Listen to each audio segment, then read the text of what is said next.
비전을 향하여 오늘 두 번째 시간, 의인의 강구 그 의인의 역사의 제목으로 함께 말씀을 나누기를 원합니다. 우리가 25년이 어느덧 12월도 이제 반절 지나갑니다.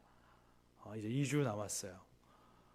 돌아보면 제가 25년이 어제 시작한 것 같은데 벌써 끝자락에 와 있죠. 근데 또 지나보면은 그 송경민 씨의 그 은혜라는 찬양의 가사처럼 내가 지내왔던 모든 것들이, 내가 누려왔던 모든 것들이 당연한 것이 아니라 하나님의 은혜였다. 우리가 이런 고백을 안 할 수가 없습니다. 그것이 크리스찬이에요. 그것이 하나님의 자녀들이죠. 저도 이 은혜의 역사가 얼마나 컸는지 25년 정말 숨가쁘게 지나간 것 같은데 생각해보면 다 은혜였어요. 생각해보면 하나님의 역사였습니다. 영천교회와 함께 온 1년이 너무나 은혜롭더라고요. 지난주가 딱 1주년이었는데 참 앞으로 또 다가올 이 2년차 때 하나님께서 우리 교회를 통하여 얼마나 멋지게 또 일하실까가 더 새겨지고 기대가 됩니다. 그런데 저는 이 은혜의 역사 속에서 꼭 있는 필수 조건이 있더라고요. 그것이 무엇입니까? 중보 기도자들이에요. 기도예요. 기도는 해도 되고 안 해도 되는 것이 아니라 이 은혜의 역사를 이룬 데 있어서 필수 조건이에요. 기도 없는 역사가 없어요. 기도 없는 역사는 다 그냥 한낱에 그냥 어떻게 보면 신기루처럼 사라질 것들에 불과하다는 것이죠. 오늘 야고보서의 말씀을 통해서 우리가 믿음의 기도가 무엇이고 우리가 언제 기도해야 되고 하나님은 이 기도를 어떻게 역사하시는지를 좀 알기 원합니다. 우리 영천교회를 통하신 그 비전을 향해 우리가 영적인 어떤 돌파를 해야 되거든요. 그 돌파에 필요한 기도, 하나님의 원하시는 기도가 무엇인지 함께 알기를 소망합니다.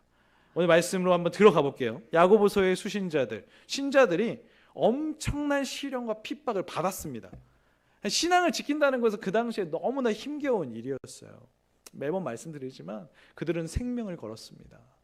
생명을 걸어도 주변에 너무 거짓 사도들, 또 포악한 자들이 많았고요. 또 형식적인 신앙이 이제 그 당시에 있었어요.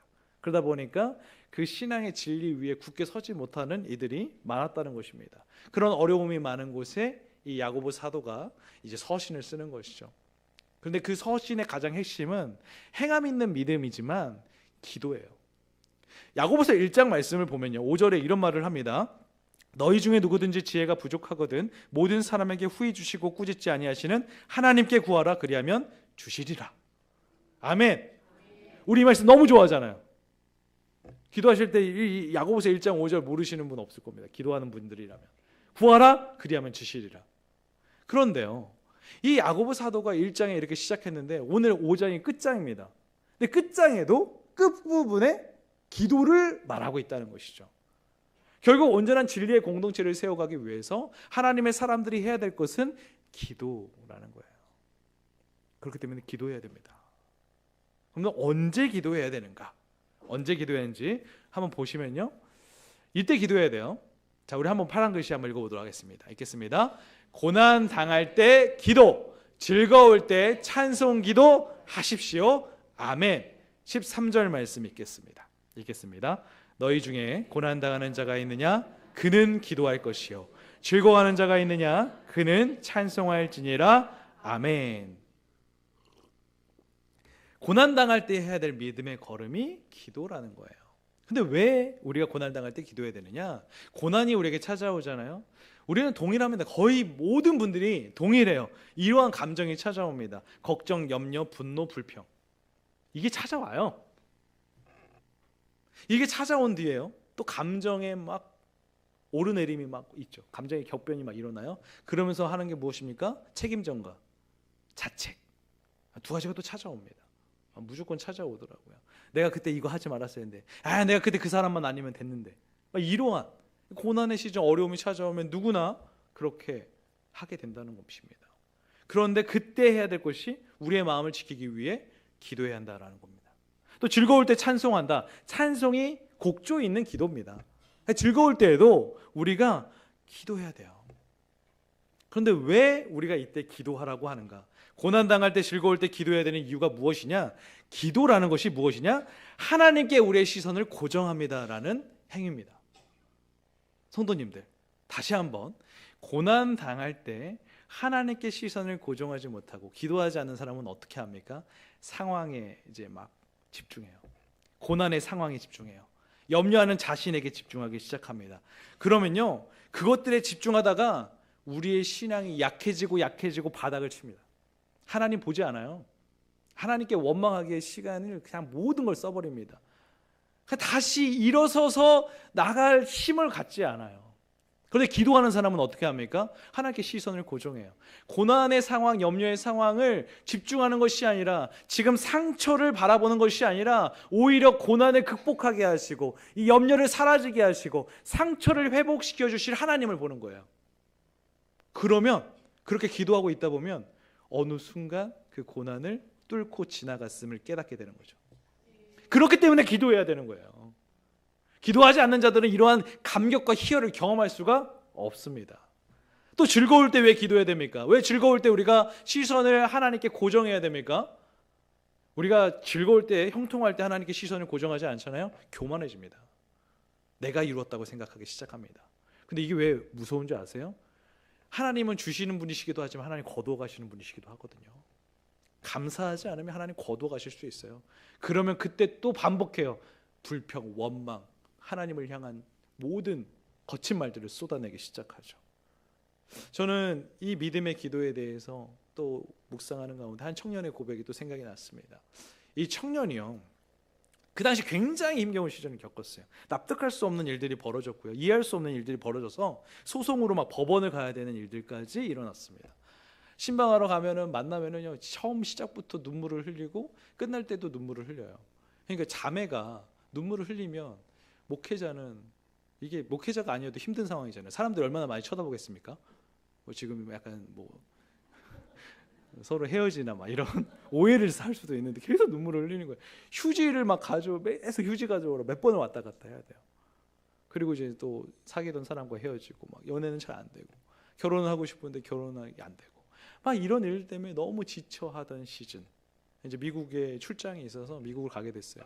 그 주일이 겹쳐져서 미국의 한 교회를 가게 됐는데, 이렇게 또 예배드리고 기도하다가 눈물이 터지는 거예요. 그냥 예배 시작부터 끝까지 눈물을 흘렸대요. 그러니까 이 미국에 있었던 한 성도가 너무 신기하게 쳐다보는 거야. 그래서 이런 말들을 하는 거예요. 너는 왜 울냐? 나는 너무 모든 것이 잘 된다.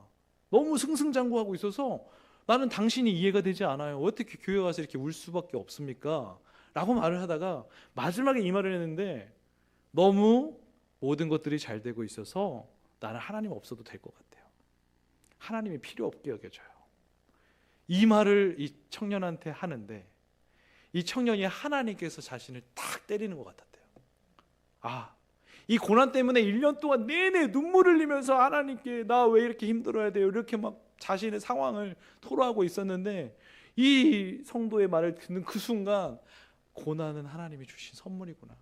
내가 이 시즌에 하나님께 시선을 고정하라고 하나님께서 주신 거구나. 하나님께 뜨겁게 기도하라고 하나님께서 이 고난의 시즌을 주신 것이구나. 이 1년이 딱 지났고요, 계속 기도하고 있었거든요. 너무 놀랍게 다음 해에 모든 것이 형통해지고 결혼까지 했습니다. 제가 그 결혼식에도 가서 또 기도하면서 너무 많은 축복을 할 수가 있었어요. 그 시즌을 은혜로 감사로 딱 고정하니까 하나님께서 또 어느 순간 불처럼 바람처럼 그 고난의 시즌을 뚫고 지나가 또 행복한 믿음의 가정을 세워가게 하신다라는 것입니다. 성도님들, 고난의 상황에 있으십니까? 기도하십시오. 즐거운 상황에 계십니까? 기도하십시오. 모든 상황 속에 하나님께 시선을 고정하고 기도하는 자에게 하나님은 넘치도록 부으시고 그 은혜의 큰 역사를 이루실 줄 믿습니다. 또 언제 기도해야 될까요? 우리가 이때 기도해야 돼요. 육신의 질병과 영적인 질병이 있을 때 우리가 서로 기도해야 합니다. 우리 14절부터 16절의 말씀 읽어보도록 하겠습니다. 같이 읽겠습니다. 너희 중에 병든 자가 있느냐? 그는 교회의 장로들을 청할 것이요, 그들은 주의 이름으로 기름을 바르며 그를 위하여 기도할지니라. 믿음의 기도는 병든 자를 구원하리니 주께서 그를 일으키시리라. 혹시 죄를 범하였을지라도 사하심을 받으리라. 그러므로 너희 죄를 서로 고백하며 병이 낫기를 위하여 서로 기도하라. 의인의 간구는 역사하는 힘이 큼이라. 아멘. 야고보가 지금 특히 육신의 질병이 있을 때 서로를 위해 기도하라 라고 말하고 있습니다. 이제 특별하게는 이 교회 장로님들, 목회자와 우리 장로님들을 말하는 거죠. 이 장로들이 청할 것이요. 기도를 청해서 정말 그들을 위하여서 기도하게 해야 된다는 거예요. 근데 그때 주의 이름으로 기름을 바른다는 것은 그 당시에 이 기름이 치료제였습니다. 회복제, 소독제 같은 거예요. 그러니까 그것을 가지고 가서 기름을 바르며 기도해 주는 것. 이것이 교회 공동체에 너무 중요하다. 그것이 기도라는 것이죠. 저는 이번 주에 우리 임찬호 권사님이 지금 이제 청라의 요양병원에 있는데 제가 이제 가겠다고 했어요. 우리 그 가겠다고 했을 때 성도님들의 반응은 100% 똑같습니다. 아, 목사님 바쁜데 오지 마요. 오지 마세요를 한 20번, 30번 하신 것 같아요. 근데 뚫고 갔어요. 왜 이렇게 좋아하시는지. 오지 말라면서. 가시면서 거기서 이제 한 40분 정도 그동안의 어떤 상황들을 나누고 또 우리 영천교회의 또 역사를 또 읊어주십니다. 내가 10년 전만 해도 그 기도의 자리를 채우고 얼마나 많이 돌아다니면서 성도님들과 교제했는지 너무 그 시간이 그립고 하신 거예요. 그래서 제가 너무 감사했던 거는 그래도 너무 건강하게 또 계셨고 그래서 기도하는데 이제 기도하면서 저도 이제 막 권사님 손을 붙잡고 기도하는데 너무 우리 안에 마음이 평안해지는 거죠. 더 빨리 왔어야 되는데 더 빨리 왔어야 되는데 하는 시간이 들어요. 우리 정점순 권사님도 우리 체육대회 때 다리 다치셔가지고 너무 안타까운 마음이 있었거든요. 그리고 목요일날 또 가서 신방했는데 어제 퇴원하시고 오늘 또 이 예배의 자리에 있습니다. 너무 좋아요. 더 빨리 갔어야 되는데 후회하면 안 돼. 빨리 가야 된다는 생각이 들었습니다. 근데 육체의 질병이 있을 때 많은 성도님들이요, 내가 뭐 이런 것 때문에 교회에 기도 요청하는 게 폐가 되고 바쁘신데 성도님들 다시 한번 말씀드릴게요. 목회자를 바쁘게 하셔야 돼요. 목회자를 더 바쁘게 기도하게 하셔야 돼요. 영적인 질병이 있습니까? 목회자에게 기도해달라고 하시고 우리 장로님들한테 기도해달라고 하시고 중보기도팀에 기도해달라고 하시고 우리 교회 기도의 어머니인 권사님들한테 기도해달라고 하셔야 돼요. 자꾸 이것들을 민폐라고 생각해요. 아니에요. 왜 우리를 하나님께서 교회 공동체 가족으로 묶어주셨습니까? 기도 요청하라는 거예요. 가족들한테 기도 잘 요청하잖아요. 기도하셔라고 요청을 해주셔야 돼요. 저도 이제 목회자로서 중보 기도를 해야 된다는 생각 너무 많이 있고 의무감으로 생각합니다. 사무엘처럼 정말 기도를 쉬는 죄를 범하지 않기를 원합니다. 늘 기도해요.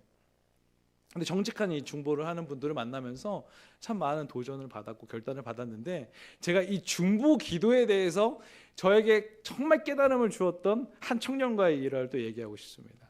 제가 이제 좀 어떤 가정의 상황 또 목회의 상황 가운데 좀 힘겨운 점이 있을 때 이제 청년부를 맡게 됐는데 이제 청년들이 중보 기도자가 되고 싶다고 말을 해요. 근데 한 자매가 목사님 저는 목사님의 중보 기도자가 되고 싶습니다.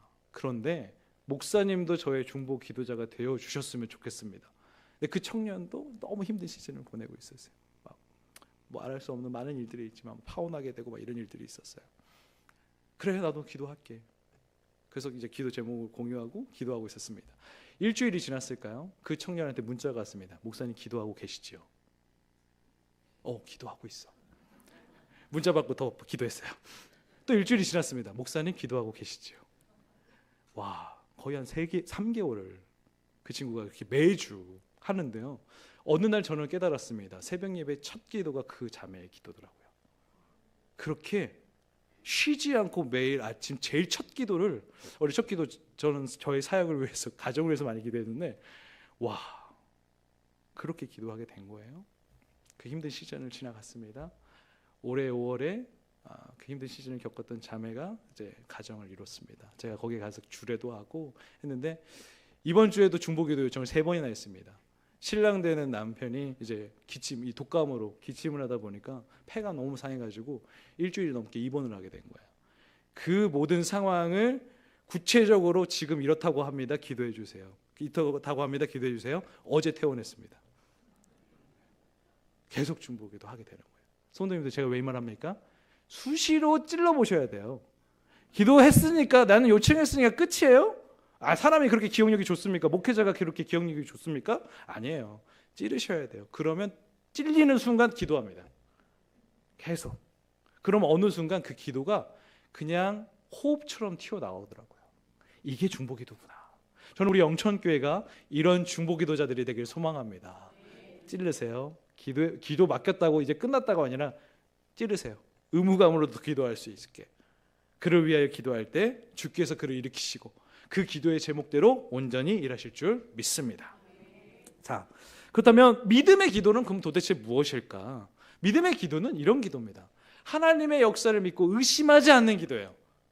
우리 야고보서 1장 5절부터 6절 중에 빨간 글씨만 한번 읽어보도록 하겠습니다. 읽겠습니다.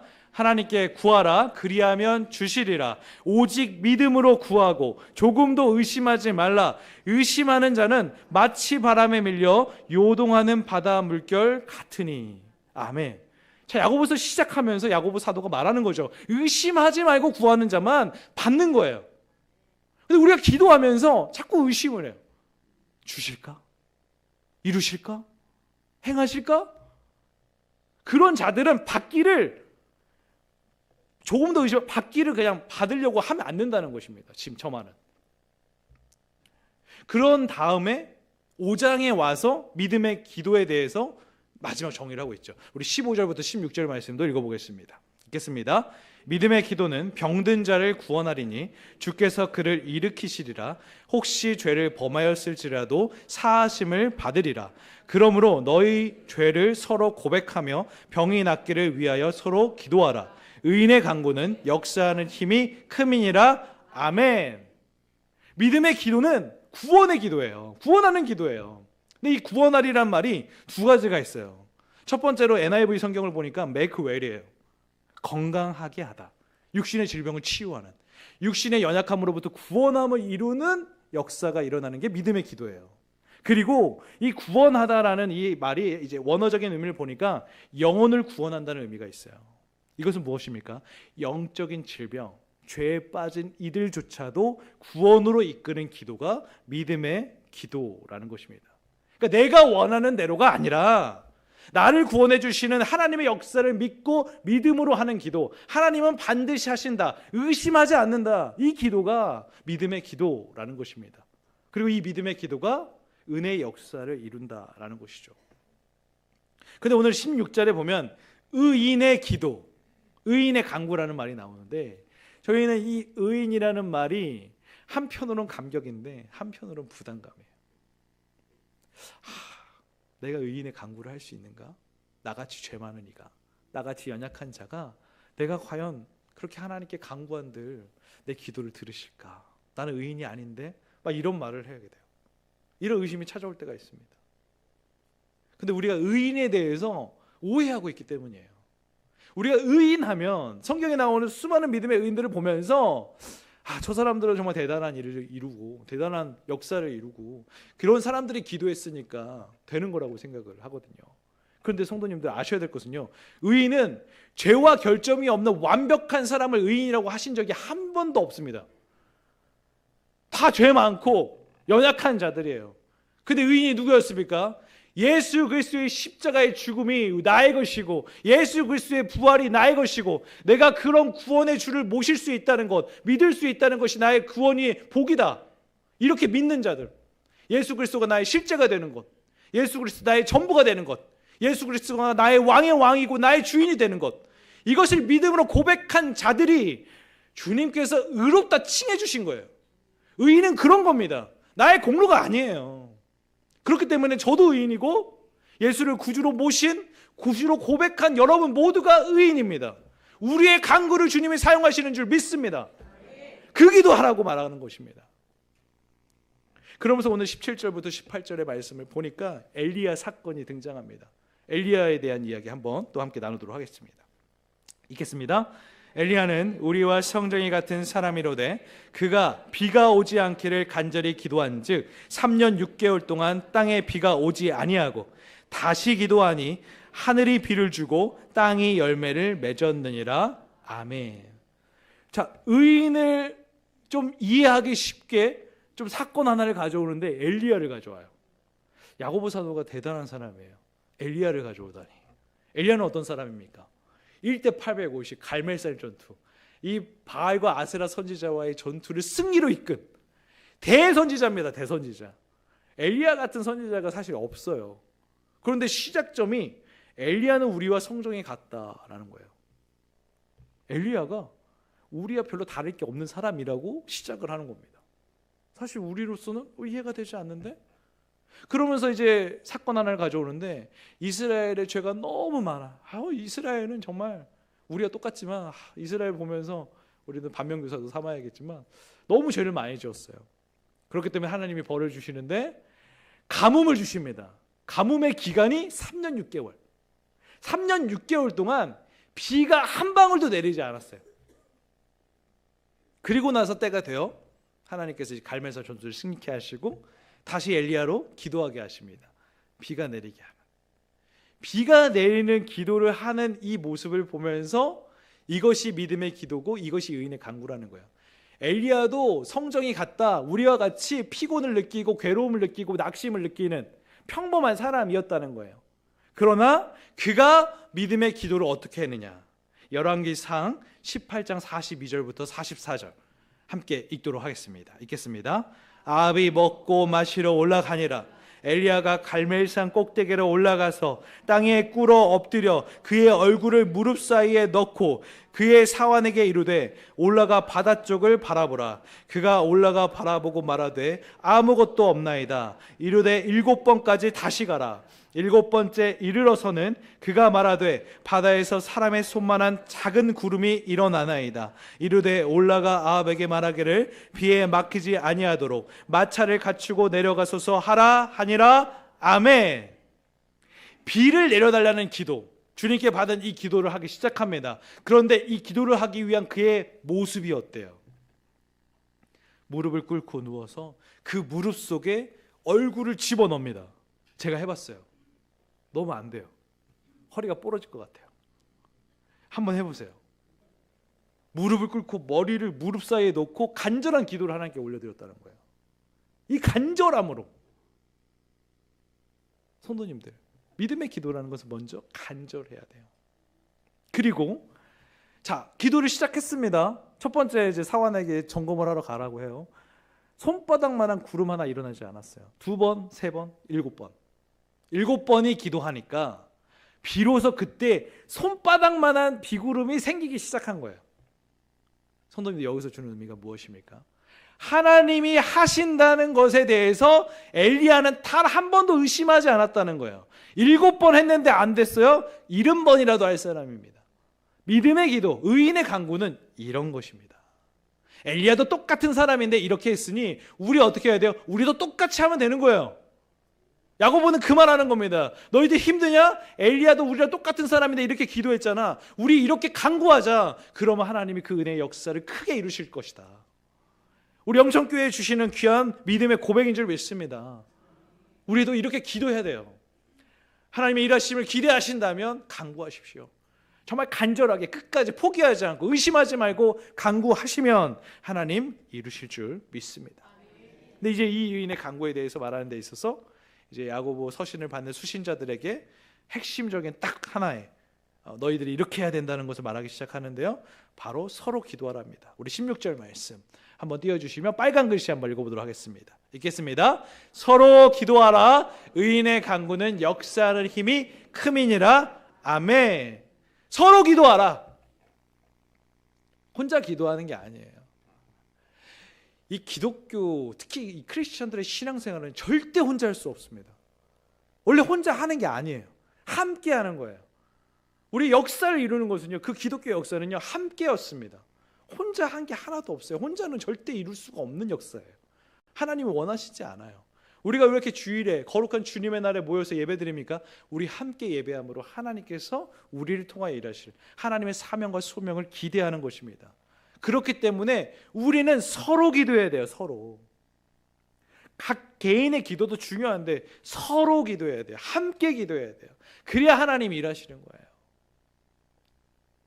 저는 이 서로 기도함의 힘도 너무 중요한데요. 또 청년 사역할 때 이런 중보기도의 깨달음 하나를 많이 주셨어요. 매주 만나다 보니까 중보기도 요청을 하는 거예요. 신앙생활을 반대하는 이 어머니를 설득하기 위한 프로젝트를 세우고 중보기도 요청을 했어요. 이게 만약에 지금 이제 교회 나온 지 1년 조금 넘었는데 너무 큰 감동을 경험하고 있는데 어머님이 반대하시면 이제 나올 수가 없는 거예요. 그래서 중보기도 요청을 했습니다. 어머니가 나의 신앙생활을 좀 인정해 주셨으면 좋겠습니다. 그리고 기도하고 있었죠. 중간중간 이 친구도 확인을 하더라고요. 제가 말했더니 자꾸 체크를 해요. 목사님 기도하고 계시죠? 그런데요, 이 유청이 있고 기도하고 있는데 때가 되었대요. 갑자기 어느 날 아침에 문자가 왔습니다. 목사님 오늘입니다. 기도해 주세요. 그래서 기도하고 있었어요. 목사님 지금입니다. 저 지금 말하러 가요. 기도해 주세요. 와, 이건 또 처음 경험하는 거였어요.